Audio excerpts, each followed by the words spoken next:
여러분, 우리가 보통 왕 하면 어떤 이미지가 떠오르시나요? 아마 엄청난 힘, 권위, 뭐 이런 거겠죠. 그런데 만약 진짜 왕이 아주 작은 나귀 새끼를 타고 온다면 어떨까요? 오늘은 바로 그 이야기, 겸손함 속에 숨겨진 진짜 기쁨이 뭔지 한번 제대로 파헤쳐 보겠습니다. 자, 그래서 이 이야기를 시작하기 전에 우리 스스로에게 한번 질문을 던져보면 어떨까요? 이게 정말 중요한 질문이거든요. 나는, 그리고 여러분은 대체 어떤 종류의 왕을 기다리고 있는 걸까요? 보통 우리가 기대하는 왕은 이런 모습이죠. 뭐랄까, 엄청 강력하고 그냥 한 방에 모든 문제를 싹 해결해주고 막 멋진 군마를 타고 나타나는 그런 영웅 같은 존재요. 그런데 오늘 우리가 살펴볼 이야기는 정반대예요. 완전히 다른 종류의 왕이 등장합니다. 자, 그럼 이 왕이 어떻게 우리의 모든 예상을 깨부수는지 굉장히 독특한 등장 장면부터 한번 같이 보시죠. 성인의 스가랴 9장 9절을 보면요. 이 왕의 모습이 아주 생생하게, 그리고 솔직히 말하면 좀 충격적으로 묘사되어 있어요. 이렇게 쓰여 있습니다. 여기서 중요한 포인트가 바로 이거예요. 군마가 아니라는 거. 나귀 새끼라는 거. 여러분 생각해 보세요. 군마는 뭐예요? 전쟁, 정복, 힘 이런 거잖아요. 그런데 나귀는 평화, 겸손의 상징이거든요. 그러니까 왕이 뭘 타고 오느냐, 이게 그가 어떤 방식으로 다스릴지를 보여주는 아주 강력한 메시지인 셈이죠. 아니, 근데 왜일까요? 왜 굳이 이렇게 약해 보이는 모습으로 오려고 했을까요? 이 겸손함 뒤에는 도대체 어떤 깊은 뜻이 숨어 있는 걸까요? 그 이유를 지금부터 하나씩 알아볼 텐데요. 첫 번째 이유가 정말 가슴을 울립니다. 그건 바로 그가 우리의 상처를 전혀 두려워하지 않기 때문이라는 거예요. 우리 한번 생각해 보자고요. 우리가 막 힘들고 상처받으면 어떻게 되죠? 보통은 마음의 문을 쾅 닫아버리잖아요. 내 부끄러운 모습, 실수한 것들 다 꽁꽁 숨기려고 하죠. 나 같은 사람은 도움받을 자격도 없어 하면서 스스로를 포기하기도 하고요. 누군가에게 다가가려면 일단 내가 좀 괜찮아져야 한다고 생각하니까요. 바로 그거예요.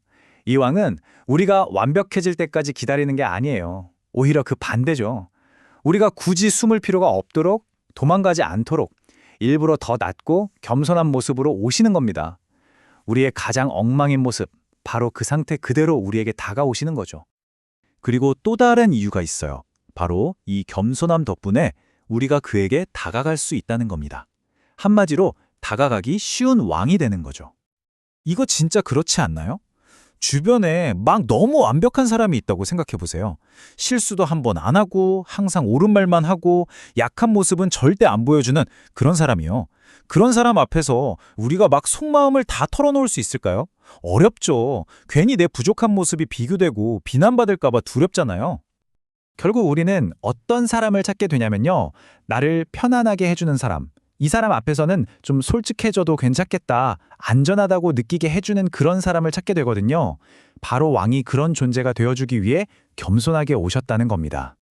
자, 이렇게 겸손하게 다가오시는 왕의 모습이 결국 오늘 이야기의 가장 중요한 핵심으로 우리를 이끌어갑니다.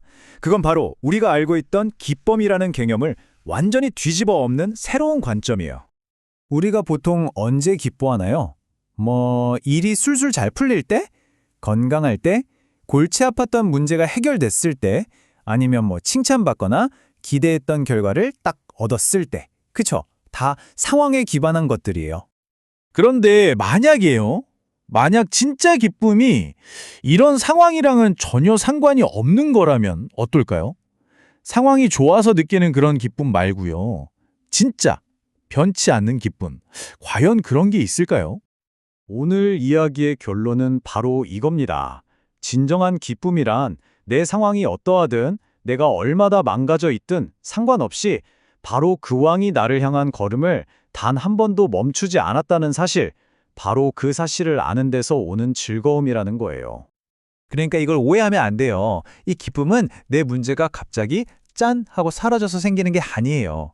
오히려 그 문제 한가운데에서도, 그 고통 속에서도 누릴 수 있는 기쁨이라는 거죠. 왜냐? 겸손한 왕, 예수님이 바로 나에게 오고 계시니까요.